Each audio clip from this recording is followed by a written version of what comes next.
Fascist Hasina ভারতে পালানোর পর যত সময় গড়িয়েছে চীনের সঙ্গে বাংলাদেশের সম্পর্ক তত গভীর হয়েছে।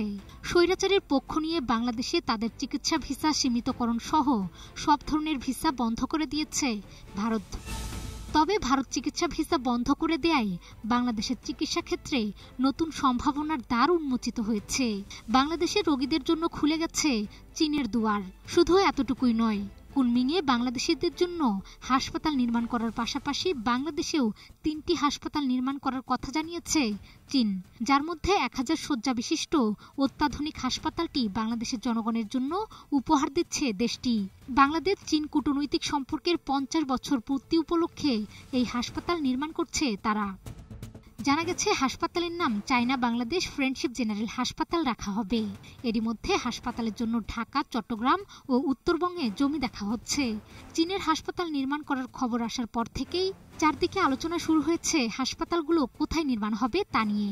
এই হাসপাতাল ৩টির মধ্যে একটি স্থাপিত হবে রাজধানী ঢাকাতে, আর বাকি ২টির একটি চট্টগ্রাম আর অন্যটি রংপুরে।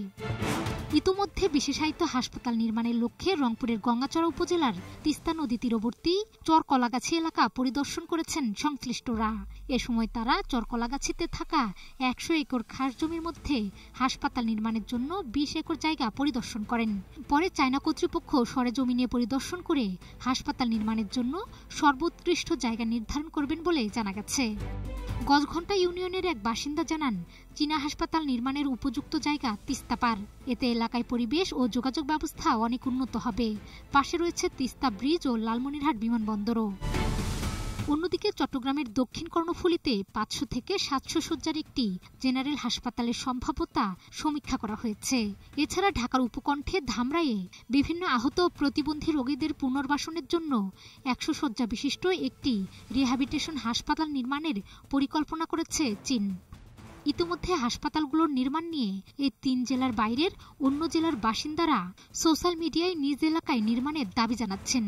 বিশেষ করে উত্তরবঙ্গের রংপুরে নির্মাণ হতে যাওয়া ১০০০ শয্যা বিশিষ্ট হাসপাতালটি নিয়ে বেশি আলোচনা লক্ষ্য করা যাচ্ছে সামাজিক মাধ্যম জুড়ে। Desk report.